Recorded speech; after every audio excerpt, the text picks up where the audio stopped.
प्रदेश भर के महापौर, नगर पालिका और नगर पंचायतों के चेयरमैन, ग्राम प्रधान और सभी पार्षदों के साथ आज के इस संवाद कार्यक्रम में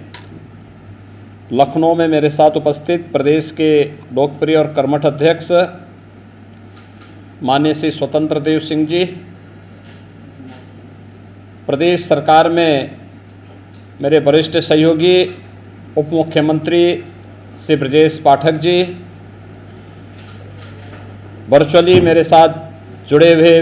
प्रदेश सरकार के मेरे वरिष्ठ सहयोगी उप मुख्यमंत्री श्री केशव प्रसाद मौर्य जी, लखनऊ में मेरे साथ जुड़े हुए नगर विकास और ऊर्जा विभाग के मंत्री सरविंद कुमार शर्मा जी, वर्चुअली मेरे साथ यहाँ पर जुड़े हुए पंचायती राज विभाग के मंत्री चौधरी भूपेंद्र सिंह जी, भारतीय जनता पार्टी के प्रदेश के महामंत्री श्री अमरपाल मौर्य जी और उपस्थित सभी हमारे सम्मानित महापौर, चेयरमैन, पंचायत के हमारे ग्राम प्रधानगण, पार्षदगण, सभी माननीय सांसद, विधायक, क्षेत्रीय अध्यक्ष, जिलाध्यक्ष और अन्य सम्मानित पदाधिकारीगण और सभी हमारे प्रत्याशीगण और उपस्थित भाइयों बहनों, मुझे बहुत प्रसन्नता है। कल हमें इसी समय आप लोगों से संवाद बनाना था, लेकिन समाजवादी पार्टी के द्वारा जो व्यवधान पैदा करने का प्रयास हुआ था, उसके कारण हम लोगों ने कुछ देर के लिए इसे स्थगित किया था और आज आपके साथ संवाद बना रहे हैं। अभी आपके सामने हमारे दोनों वरिष्ठ सहयोगी उप मुख्यमंत्री द्वय श्री केशव प्रसाद मौर्य जी का, श्री ब्रजेश पाठक जी का और प्रदेश अध्यक्ष श्री स्वतंत्र देव सिंह जी का महत्वपूर्ण उद्बोधन भी आपके सामने हुआ है। हम सब जानते हैं कि प्रदेश के अंदर 36 सीटों पर विधान परिषद के चुनाव वर्तमान में चल रहे हैं। इन 36 सीटों में से भारतीय जनता पार्टी 9 सीटों पर पहले ही विजय प्राप्त कर चुकी है और निर्विरोध भारतीय जनता पार्टी के प्रत्याशी यहाँ पर चुने गए हैं। शेष 27 सीटों पर चुनाव वर्तमान में चल रहे हैं। उत्तर प्रदेश जो देश का सबसे बड़ा राज्य है, उसके उच्च सदन के लिए यानी विधान परिषद के लिए इन 36 सदस्यों की एक बड़ी भूमिका होगी। याद करिए, जब सरकार का गठन 2017 में आप सबने आदरणीय प्रधानमंत्री जी के आह्वान पर प्रदेश में किया था, तब विधान परिषद में समाजवादी पार्टी का बोलबाला था और वह प्रदेश के विकास के हर कार्य में रोड़ा अटकाती थी, बैरियर बनने का काम करती थी। जैसे तैसे हम लोग उस समय विधान परिषद के अंदर प्रदेश के विकास के लिए, लोक कल्याण के लिए, गरीबों के उत्थान के लिए, नौजवानों के लिए, किसानों के लिए, मजदूरों के लिए, व्यापारियों के लिए, महिलाओं के लिए, समाज के विभिन्न तबकों के लिए लागू होने वाली योजनाओं को जैसे तैसे किसी प्रकार से पास करा पाते थे। लेकिन आज भारतीय जनता पार्टी विधान परिषद में भी बहुमत की ओर अग्रसर है और अगर ये 36 की 36 सीटें भारतीय जनता पार्टी जीतती है तो ये मान करके चलिए कि भारतीय जनता पार्टी के पास विधान परिषद में 2/3 से अधिक बहुमत होगा और भारतीय जनता पार्टी के पास विधानसभा और विधान परिषद में 2/3 से अधिक बहुमत के कारण भारतीय जनता पार्टी को प्रदेश के अंदर विकास के कार्यों को आगे बढ़ाने, विधान मंडल के अंदर किसी भी प्रकार की कोई परेशानी विकास के लिए, लोक कल्याण के लिए, गरीब कल्याण के लिए और पंचायत स्तर पर या फिर स्थानीय निकाय स्तर पर विकास की योजनाओं को द्रुत गति से आगे बढ़ाने में किसी प्रकार की फिर कोई भी व्यवधान हमारे सामने नहीं रहेगा। और इसलिए हमारे लिए बहुत महत्वपूर्ण है ये 36 सीटों पर विजयी प्राप्त होना। मैं धन्यवाद दूंगा उस क्षेत्र के सभी मतदाताओं को जिन्होंने 9 सीटों पर पहले ही भारतीय जनता पार्टी के प्रत्याशियों को निर्विरोध चुनाव जिता करके और उन सीटों को भारतीय जनता पार्टी की झोली में डाला है। यानी 36 में से 9 जीतना, यानी 25% सीटों पर 1/4 सीटों पर हम पहले ही जीत चुके हैं। शेष 3/4 सीटों पर 27 सीटों पर हमें चुनाव के माध्यम से विजयश्री का वर्ण करना है और इसी के लिए मैं आप सबका आह्वान करने के लिए आया हूं। आप सब जानते हैं हमारे जो सम्मानित ग्राम प्रधानगण हैं, 58,000 ग्राम पंचायतें प्रदेश के अंदर हैं। आदरणीय प्रधानमंत्री जी ने 2014 में प्रधानमंत्री बनने के बाद ग्राम पंचायतों को विकास की धुरी बनाया और विकास की धुरी बनाने के बाद आपने देखा होगा केंद्रीय वित्त से भी और स्टेट फाइनेंस से भी हम लोगों ने राज्य के विकास के लिए और ग्राम पंचायतों के विकास के लिए जिस तेजी के साथ कार्य करना प्रारंभ किया, 2100 करोड़ रुपए हर वर्ष हम ग्राम पंचायतों के विकास के लिए राज्य से और केंद्र से उपलब्ध करवाने का कार्य कर रहे हैं। यानी ये विकास का कार्य किस रूप में आगे बढ़ रहा है, यह आज एक नई प्रतिस्पर्धा हम खड़ी कर सकते हैं और वह कर सकते हैं जिसके माध्यम से ग्राम पंचायतों को स्मार्ट विलेज के रूप में प्रस्तुत करना। एक नई स्वस्थ प्रतिस्पर्धा, हमारा गांव भी स्मार्ट विलेज होगा, स्मार्ट गांव होगा, सभी प्रकार की सुविधाओं से आच्छादित होगा। हम हर ग्राम पंचायत में एक प्रदेश के अंदर ग्राम सचिवालय का निर्माण कार्य कर रहे हैं। युद्ध स्तर पर एक कार्य ज़्यादातर में बन चुके हैं, कुछ में निर्माणाधीन हैं और मेरा अनुमान है कि जैसे ही बनेगा, हमने हर ग्राम पंचायत में एक पंचायत सहायक की तैनाती की है, रोजगार सेवक की तैनाती पहले से है, बैंकिंग कॉरेस्पॉन्डेंट सखी की तैनाती पहले से है। हम वहाँ पे वाईफाई की सुविधा या ऑप्टिकल फाइबर की सुविधा भी देने जा रहे हैं और ग्राम पंचायत के अंदर ही गांव से जुड़ी हुई सभी प्रकार की समस्याओं का समाधान का मंच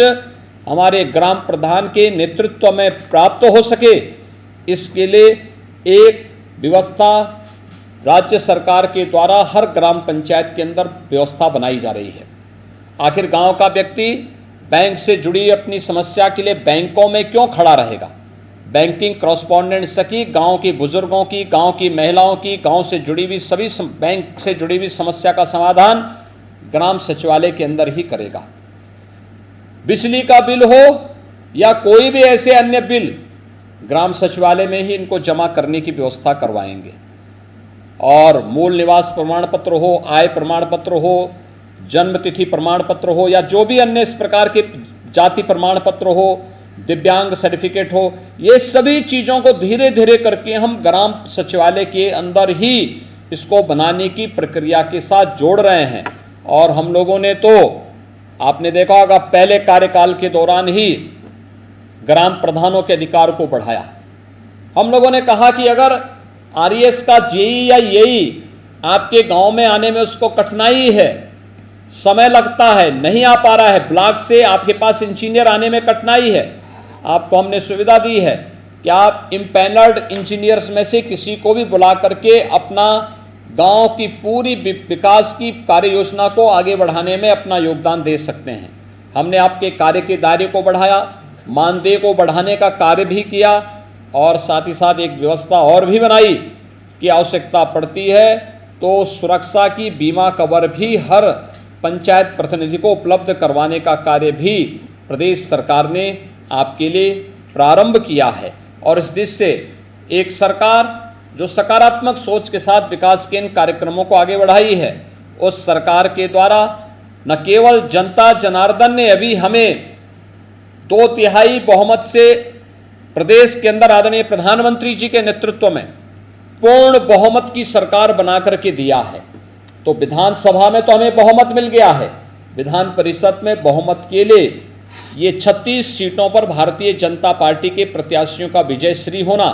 यह अत्यंत महत्वपूर्ण है और इसके लिए मैं आपका आह्वान करने के लिए आज यहाँ पर उपस्थित हुआ हूँ। भाइयों बहनों, ऐसे ही आपने देखा होगा नगरीय क्षेत्रों में भी व्यापक परिवर्तन लाने का काम हुआ। हमारे 17 नगर निगम हैं। इस 17 नगर निगमों को 10 को भारत सरकार के सहयोग से, शेष 7 को राज्य सरकार अपने स्तर पर स्मार्ट सिटी के रूप में आगे बढ़ाने का कार्य कर रहा है। 60 सिटी में अमृत योजना के अंतर्गत हमारे यहाँ कार्य चल रहा है। और यही नहीं, प्रदेश के अंदर पंडित दीनदयाल उपाध्याय नगरीय विकास योजना के माध्यम से भी हम नगर पंचायतों को और भी आगे न केवल उसको अधिकार दे रहे हैं, बल्कि उनके समग्र विकास की एक ठोस कार्य योजना को आगे बढ़ाने का काम भी कर रहे हैं। मेरा आप सबका से आह्वान होगा, अगर स्मार्ट सिटी मिशन के अंतर्गत, अमृत योजना के अंतर्गत या राज्य सरकार के द्वारा जो सुविधाएं आपको उपलब्ध कराई जा रही हैं, इन सुविधाओं को सरकार ने बिना भेदभाव के हर एक स्तर पर पहुंचाने का काम किया। और उसी में आपका आह्वान करने के लिए आज मैं और मेरे सभी सहयोगी आपके साथ आए हैं। आज हमारे साथ माननीय सांसद भी जुड़े हैं, माननीय विधायकगण भी जुड़े हैं, हमारे मंत्रीगण जुड़े होंगे। मेरा उन सबसे आग्रह होगा, अगले 4-5 दिन का समय हम अपने अपने क्षेत्रों में जो हमारे पार्टी के द्वारा अधिकृत प्रत्याशी हैं, इन सभी प्रत्याशियों को विजयी बनाने के लिए पूरी रणनीति बना करके और विधान परिषद में भी पूर्ण बहुमत का हम सबके पास समर्थन हो, इसके लिए उन्हें विजयश्री उपलब्ध कराने की दृष्टि से उस प्रकार की रणनीति स्थानीय स्तर पर पार्टी के द्वारा बनाई गई रणनीति के तहत हम कार्य करें। और जितने भी हमारे चुने गए जनप्रतिनिधि हैं, माननीय सांसद, माननीय विधायक, जिला पंचायत के माननीय सदस्य, क्षेत्र पंचायत के माननीय सदस्य, ग्राम प्रधान, चेयरमैन, महापौर, पार्षद, ये सभी ग्राम प्रधान, ये सभी लोग मिलकर के फिर से भारी बहुमत के साथ अभी आपने 10 मार्च को जो परिणाम दिया है, इस परिणाम ने एक बार फिर से देश और दुनिया के सामने भारतीय जनता पार्टी के डंके को मजबूती के साथ आदरणीय प्रधानमंत्री जी के नेतृत्व में स्थापित करने का काम किया है। और हम एक बार फिर से इस बात को साबित करें कि भारतीय जनता पार्टी ही प्रदेश के विकास के विजन को लेकर के आगे बढ़ी, भारतीय जनता पार्टी ही इस लक्ष्य को आगे बढ़ाने का कार्य कर सकती है। और इससे मेरा आप सबसे अनुरोध होगा कि 9 अप्रैल को ये चुनाव होने हैं और 9 अप्रैल के पहले अपनी पूरी कार्य योजना बना करके हर एक सीट पर भारतीय जनता पार्टी जीते, इसको मजबूती के साथ लागू करने की तैयारी हमारी होनी चाहिए। और इसके लिए मेरी अपील होगी आप सभी से। आप सब जानते हैं कि 75 में से 67 सीटों पर जिला पंचायत अध्यक्ष भारतीय जनता पार्टी के हैं। 825 विकास खंडों में से 600 से अधिक विकास खंडों में ब्लॉक प्रमुख भी भारतीय जनता पार्टी के समर्थक हैं। मेरी आप सबसे अपील होगी,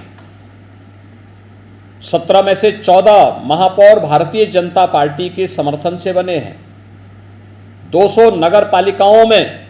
चेयरमैन ज्यादातर में भारतीय जनता पार्टी के कार्यकर्ता हैं। हम सभी का सहयोग लेकर के ऐसे ही नगर पंचायतों में भी, हमने तो अभी एक नगर पंचायत के अध्यक्ष को भारतीय जनता पार्टी ने चेयरमैन भी, विधायक भी बनाया है। यानी भारतीय जनता पार्टी वह दल है जो ग्राम प्रधान से लेकर के चेयरमैन और पार्षद तक को विधायक बनाने की क्षमता रखती है। यहां परिवार नहीं, यहां जाति नहीं, यहां पर तो कोई कॉमन कार्यकर्ता भी उच्च से उच्च पद पर जा सकता है। और इसी दृष्टि से विधान परिषद के चुनाव में एक बार फिर से भारतीय जनता पार्टी को आप सबका आशीर्वाद प्राप्त हो, इसी के लिए आज हमारी पूरी टीम आपका आह्वान करने के लिए वर्चुअली आपके साथ जुड़ रही है। यह संभव नहीं था कि हम लोग हर एक जगह जाएं, लेकिन मेरी अपील होगी कि मेरे प्रतिनिधि के रूप में, प्रदेश अध्यक्ष जी के प्रतिनिधि के रूप में, हमारे दोनों डिप्टी सीएम के प्रतिनिधि के रूप में आप सभी लोग, हमारे जो भी मंत्रीगण हैं, सांसद हैं, माननीय विधायक हैं, विधान परिषद के सदस्य हैं, वे सभी लोग अपने अपने क्षेत्रों में जाकर के भारतीय जनता पार्टी के अधिकृत प्रत्याशी को भारी बहुमत से विजयी बनाने के लिए अपना योगदान दें। और वहां पर उन लोगों का समर्थन, प्रत्येक मतदाता का समर्थन भारतीय जनता पार्टी के पक्ष में कराने की पूरी तैयारी करें, जिससे विधान परिषद में भी हमारे पास पूर्ण बहुमत हो और प्रदेश के विकास के लिए, प्रदेश में गरीब कल्याण के लिए, प्रदेश में लोक कल्याण के लिए चल रहे उस विजन को जो आदरणीय प्रधानमंत्री जी ने दिया है कि नए भारत का नया उत्तर प्रदेश बनाना है, तो नए भारत के नए उत्तर प्रदेश के लिए इस विजन को हम आगे बढ़ाने का कार्य करेंगे। कल से वासंतिक नवरात्रि प्रारंभ हो रही है। यह चैत्र शुक्ल प्रतिपदा है, भारतीय नौ संवत्सर है। कहते हैं सृष्टि के आरंभ की तिथि भी मानी जाती है। मैं इसके लिए आप सभी को हृदय से बधाई देता हूं, अपनी शुभकामनाएं देता हूं। जगत जननी मां भगवती से प्रार्थना करता हूं कि आप विकास और सेवा के जिस अभियान के साथ जुड़े हुए हैं, ये मजबूती के साथ आपके जीवन को और भी यशस्विता प्रदान करे। इस विश्वास के साथ मैं एक बार फिर से आप सबका आह्वान करता हूं कि भारतीय जनता पार्टी के अधिकृत प्रत्याशियों को उन सभी सीटों पर जहां चुनाव 9 अप्रैल को होने हैं, आप विजय उपलब्ध कराने में, उन्हें विजयश्री उपलब्ध कराने में अपना योगदान देंगे। मैं एक बार फिर से वासंतिक नवरात्रि की आप सबको हृदय से बधाई देता हूं, अपनी शुभकामनाएं देता हूं। बहुत बहुत धन्यवाद। नमस्कार, मैं हूं मानक गुप्ता। अगर आपको हमारा ये वीडियो पसंद आया हो तो इसे लाइक और शेयर जरूर करें, और हाँ, हमें सब्सक्राइब और फॉलो करना ना भूलें ताकि आप देश और दुनिया की कोई खबर मिस ना करें। तो जुड़े रहिए हमारे साथ और देखते रहिए न्यूज़ 24।